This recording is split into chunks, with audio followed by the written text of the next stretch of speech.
जय श्री कृष्णा। राधे राधे। आज अपने सुनेंगे राजा अम्बरीश की कथा। प्राचीन समय में अम्बरीश नाम का एक धर्मात्मा राजा रहा करता था। उनके राज्य में बहुत ही सुख शांति थी। वह हर प्रकार की मोह माया से मुक्त थे। वो अधिकतर समय प्रभु भक्ति में लगाया करते थे। राजा अम्बरीश सोचते थे कि भौतिक सुख साधन सामग्री सब कुछ एक दिन नष्ट हो जाएगा, परंतु भगवान की भक्ति इस लोक में और परलोक में भी उनके साथ रहेगी। तो अम्बरीश की ऐसी सच्ची भावना देखकर विष्णु भगवान बहुत ही प्रसन्न हुए और अम्बरीश की सुरक्षा का काम अपने सुदर्शन चक्र को सौंप दिया। एक समय की बात है कि राजा अम्बरीश ने 1 वर्ष तक द्वादशी प्रधान व्रत रखने का नियम बनाया, यानी कि वो एकादशी का व्रत करते और द्वादशी को ब्राह्मणों को भोजन करवाते। उनको दान दक्षिणा देने के बाद में ही स्वयं अपने व्रत का पालन करते थे। इस तरह पूरा साल बीत गया। साल की अंतिम एकादशी थी। राजा अम्बरीश का व्रत था।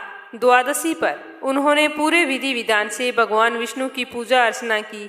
महाअभिषेक की विधि सब प्रकार से की। सामग्री तथा संपत्ति से भगवान का अभिषेक किया तथा ब्राह्मणों को बुलाकर भोजन करवाया। खूब दान दक्षिणा दी।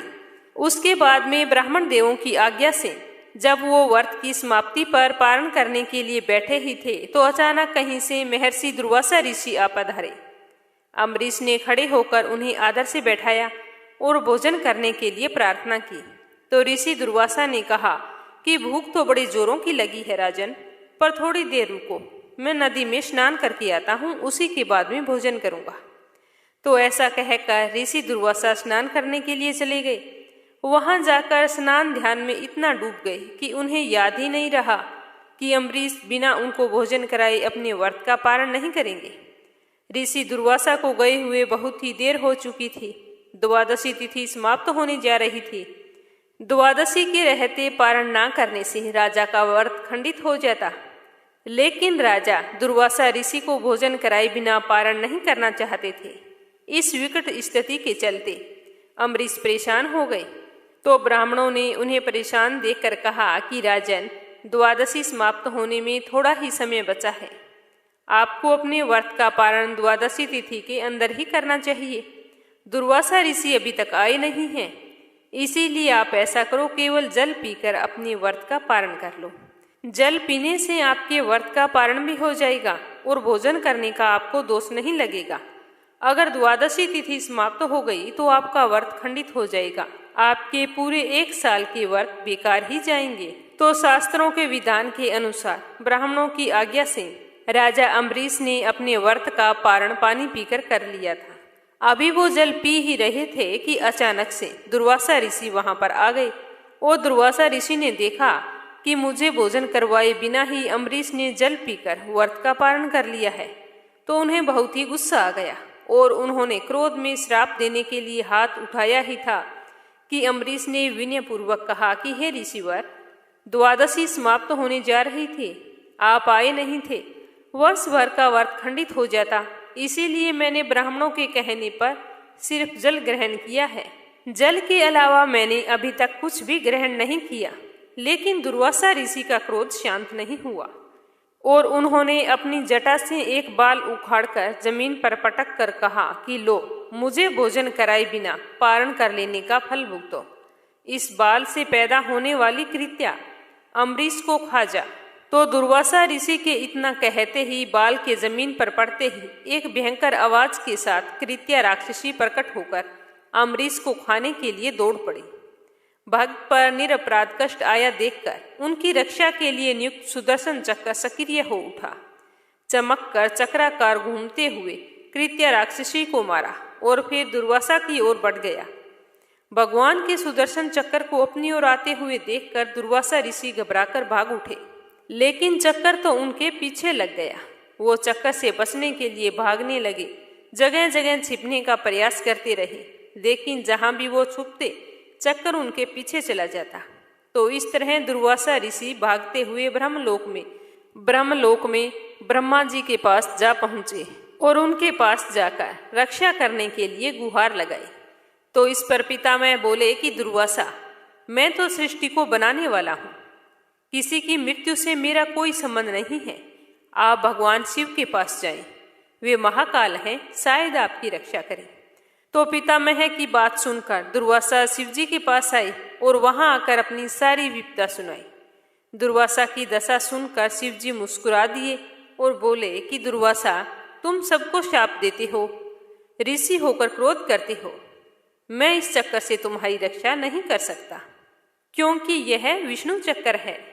इसीलिए तुम विष्णु भगवान के पास जाओ, वही चाहे तो अपने चक्कर को वापस कर सकते हैं। मैं तुम्हारी कोई मदद नहीं कर सकता।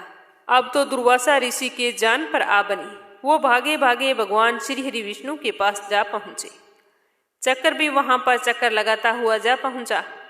दुर्वासा ने विष्णु से अपने प्राण रक्षा की प्रार्थना की तो विष्णु जी बोले कि दुर्वासा, तुमने तब से अब तक जितनी भी शक्ति प्राप्त की वह सब क्रोध तथा श्राप देने में नष्ट कर दी।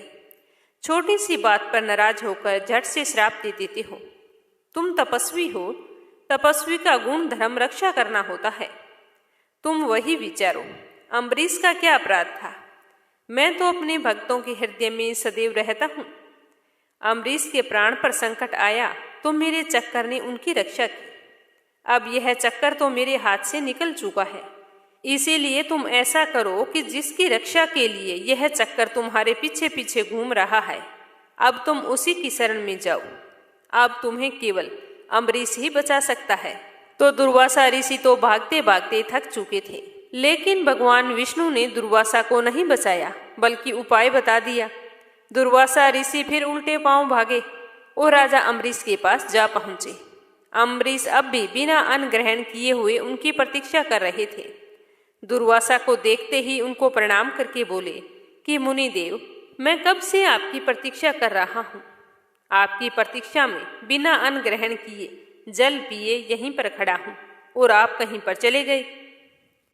आप इस तरह भोजन को छोड़कर कहाँ चले गए थे? तो दुर्वासा ऋषि ने चक्कर की ओर इशारा करते हुए कहा कि अम्बरीश, पहले इससे मेरी जान बचाओ, यह मेरे पीछे पड़ा है। तीनों लोकों के किसी भी देव ने मेरी रक्षा नहीं की। अब सिर्फ तुम ही हो जो मेरी इस चक्कर से मेरे प्राण बचा सकते हो। तो राजा अम्बरीश हाथ जोड़कर बोले कि मुनिवर, आप अपना क्रोध शांत करें और मुझे क्षमा करें, तो भगवान विष्णु का यह चक्कर भी आपको क्षमा कर देगा। तो राजा अम्बरीश की बात सुनकर दुर्वासा ऋषि ने कहा कि जाओ, मैंने तुम्हें माफ किया, मुझे तुमसे कोई नाराजगी नहीं है। दुर्वासा के इतना कहते ही विष्णु चक्कर वहां से अंतर्ध्यान हो गया। इसीलिए कहा जाता है कि जो भी व्यक्ति सच्ची श्रद्धा से एकादशी का व्रत करता है, कथा सुनता है, पूजा पाठ करता है, तो उसकी रक्षा भगवान श्री हरि विष्णु स्वयं करते हैं। उन्हें अपने जीवन में किसी भी तरह का कष्ट नहीं भोगना पड़ता। वो अपने जीवन काल में सुखी और संपन्न रहते हैं। अपने जीवन के समस्त सुखों को भोगते हुए अंत में विष्णु लोक को जाते हैं। सनातन धर्म में कार्तिक स्नान का विशेष महत्व है। पौराणिक मान्यता के अनुसार इस एक महीने में विधि पूर्वक स्नान, ध्यान, दान व उपवास करने से व्यक्ति के करोड़ों जन्मों के पाप मिटकर मोक्ष की प्राप्ति होती है। जब हम कार्तिक स्नान करते हैं तो हमें कार्तिक स्नान से जुड़ी हुई कथाएं भी अवश्य सुननी चाहिए, जिससे हमें स्नान करने का पूरा फल मिलता है। तो आज अपने सुनेंगे कार्तिक मास महात्म्य कथा। राजा पृथु बोले कि हे नारद जी, आपने कार्तिक मास में स्नान का फल कहा, अब अन्य मासों में विधि पूर्वक स्नान करने की विधि, नियम और उद्धापन विधि भी बतलाइए।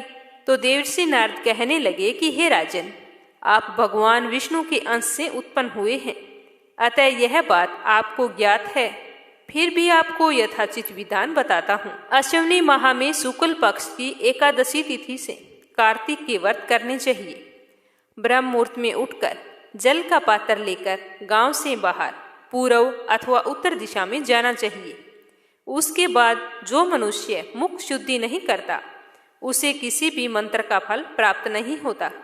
अतः दांत और जीभ को पूर्ण रूप से शुद्ध करना चाहिए और निम्नलिखित मंत्र का उच्चारण करते हुए दांतुन तोड़नी चाहिए कि हे वनस्पति, आप मुझे आयु, कीर्ति, तेज, प्रज्ञा, पशु, संपत्ति, महाज्ञान, बुद्धि और विद्या प्रदान करें।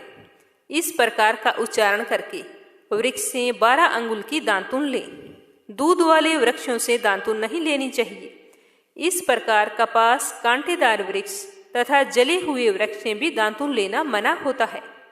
जिससे उत्तम गंध आती हो और जिसकी टहनी कोमल हो, ऐसे ही वृक्ष से दंत धावन ग्रहण करना चाहिए।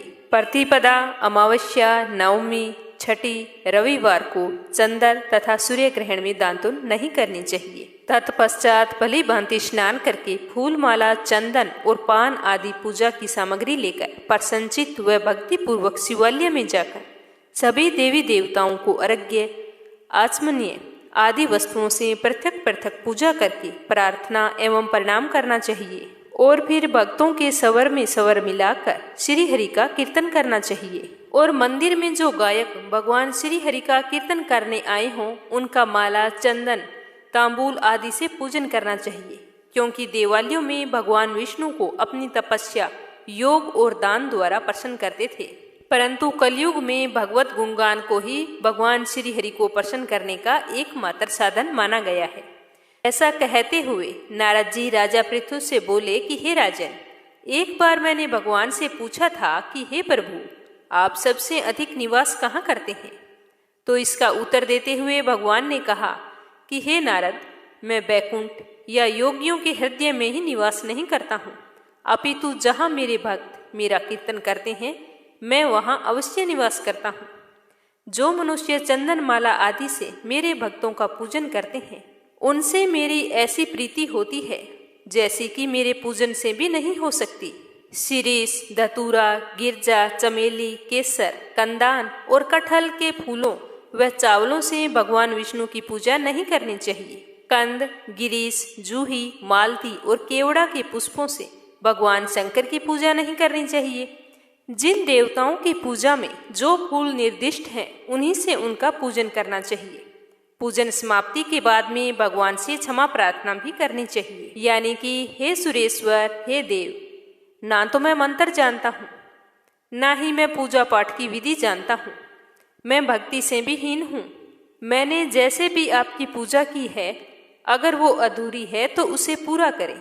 इस तरह प्रार्थना करने के पश्चात साष्टांग प्रणाम करके भगवत कीर्तन करना चाहिए, श्री हरि की कथा सुननी चाहिए और प्रसाद ग्रहण करना चाहिए।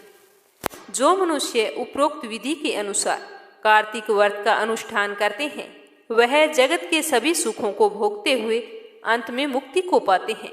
तो ये महात्म्य कथा का 5वां अध्याय समाप्त हुआ। अब अपने सुनते हैं 6ठा अध्याय। नारद जी बोले कि जब 2 घड़ी रात बाकी रहे, तब तुलसी की मृतिका, वस्त्र और कलश लेकर जलाशय पर जाएं।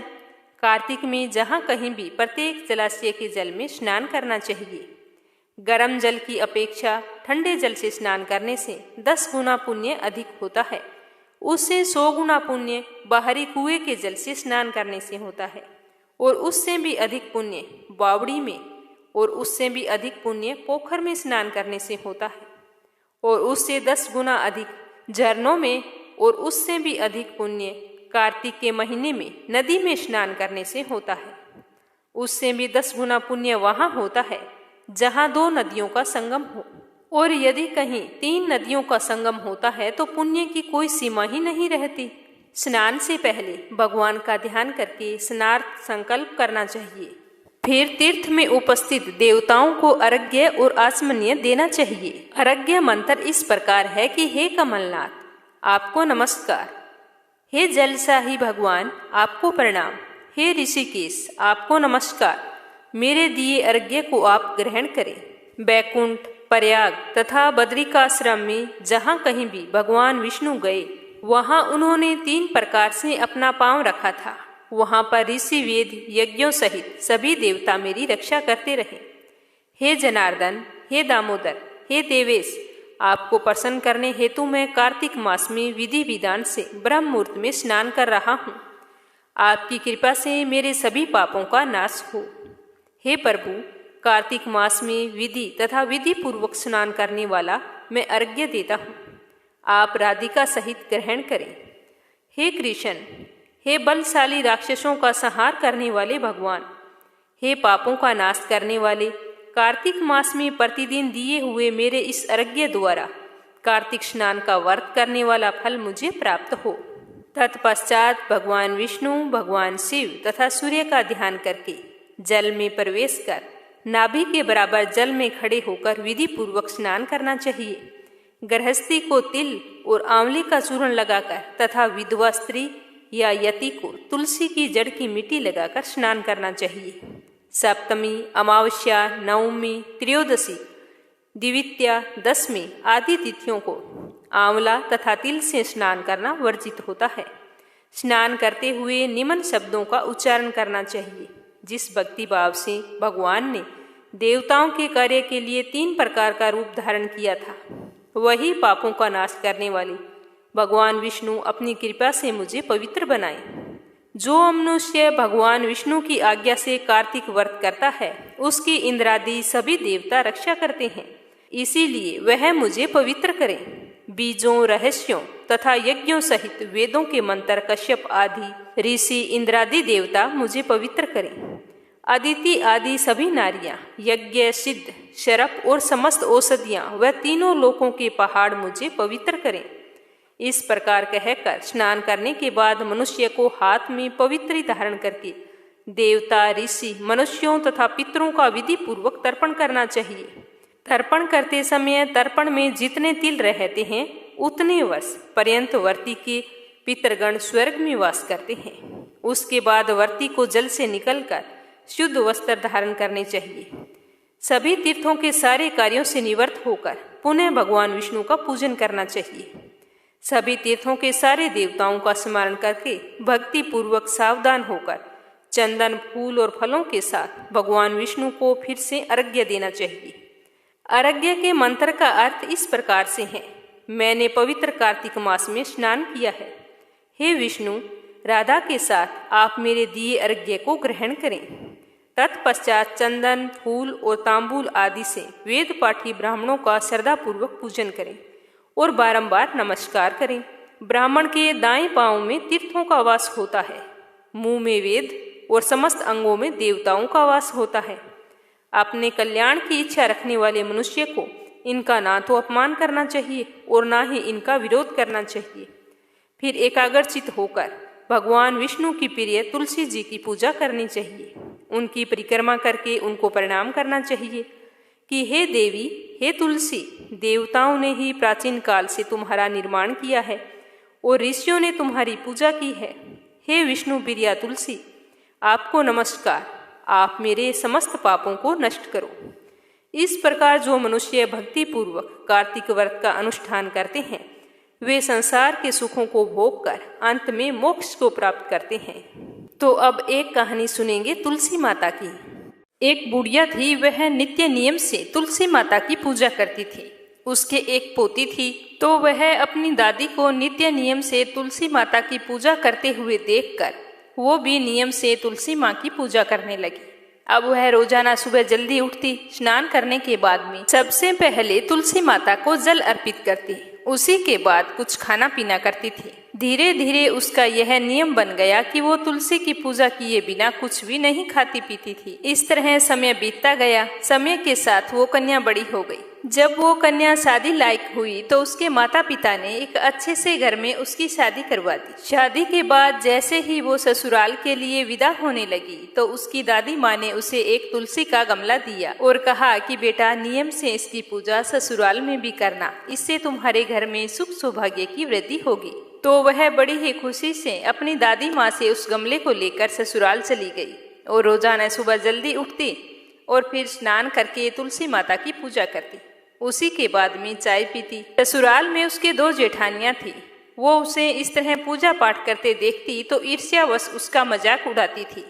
कहती कि बड़ी आई नियम धर्म वाली, सारे शास्त्र तू ही जानती है। सुबह का काम काज ना करना पड़े इसीलिए बहाना बनाकर तुलसी की पूजा करने के लिए बैठ जाती है। ऐसा करते करते एक दिन दोनों जेठानियों ने कहा कि क्यों न आज हम इसका गमला छुपा देते हैं, देखते हैं कि ये पूजा कैसे करेगी। तो उन्होंने ले जाकर एक जगह तुलसी का गमला छुपा दिया। वह कन्या स्नान करके इधर उधर गमला ढूंढती रही। काफी देर बाद ढूंढने पर उसे गमला मिला तो उसने पूजा की और उसके बाद में ही भोजन किया। अब उन दोनों जेठानियों का तो रोजाना नियम बन गया। वो उसकी तुलसी के गमले को उठाती और कहीं ना कहीं ले जाकर छुपा देती, लेकिन उसने अपनी जेठानियों को कुछ भी नहीं कहा। वह अपनी सरदा से इधर उधर ढूंढकर जब भी उसे गमला मिलता तो उसमें जल सींचकर उसी के बाद खाना खाती। तो एक दिन उसकी जेठानी ने गमले को वहां से उठाया और दूर जाकर जंगल में फेंक आई। तो उस दिन उस कन्या ने स्नान करके गमले को खूब ढूंढा, पर उसे गमला नहीं मिला। वह तो बहुत ही परेशान हो गई और दुखी होकर अपने कमरे में बैठ गई और उसने खाना भी नहीं खाया, क्योंकि उसका नियम था वो पूरा नहीं हुआ। तो उसे इस तरह से परेशान देखकर तुलसी माता उसकी सच्ची भक्ति से बहुत ही प्रसन्न हुई। तुलसी माँ के आशीर्वाद से उसके कमरे में तुलसी माँ का गमला प्रकट हो गया। अगले दिन जब वह सुबह उठी तो देखती है कि उसके खाट के चारों कोनों पर तुलसी माता का गमला है। तो यह देखकर वो तो बहुत ही प्रसन्न हुई और कहने लगी कि अब मेरी तुलसी माता को कोई नहीं चुरा सकेगा। पूजन करने के लिए मुझे अब कहीं बाहर नहीं जाना पड़ेगा और कोई भी मेरी तुलसी माता को फेंक भी नहीं सकेगा। तो वो जल्दी से स्नान करने के लिए गई और स्नान करके तुलसी माता की पूजा की। और पूजा करने के बाद में जैसे ही रसोई घर में वो खाना खाने के लिए गई तो उसे भोजन करता हुआ देखकर उसकी दोनों जेठानियां उसका मजाक उड़ाने लगी और कहने लगी कि लो, देवरानी का नियम धर्म पूरा हो गया। और उसके पास आकर बोली कि तुलसी जी की पूजा कर ली क्या देवरानी जी? तो वह बोली कि हाँ कर ली। तो उसकी जेठानी बोली कि क्यों झूठ बोल रही है, सही सही बोलना कि भूख बर्दाश्त नहीं होती, खाना खाना है तो यूं ही खा ले, पूजा करने का बहाना क्यों बना रही है? तो उसने कहा कि जेठानी जी मैंने पूजा कर ली है। तो उसकी जेठानी बोली कि गमला तो हमने फेंक दिया, तूने पूजा कहाँ से की? आप मेरे कमरे में जाकर देख सकती हैं, मैंने पूजा कर ली। तो अपनी देवरानी की इस तरह बात सुनकर दोनों जेठानियां भागकर उसके कमरे में गई।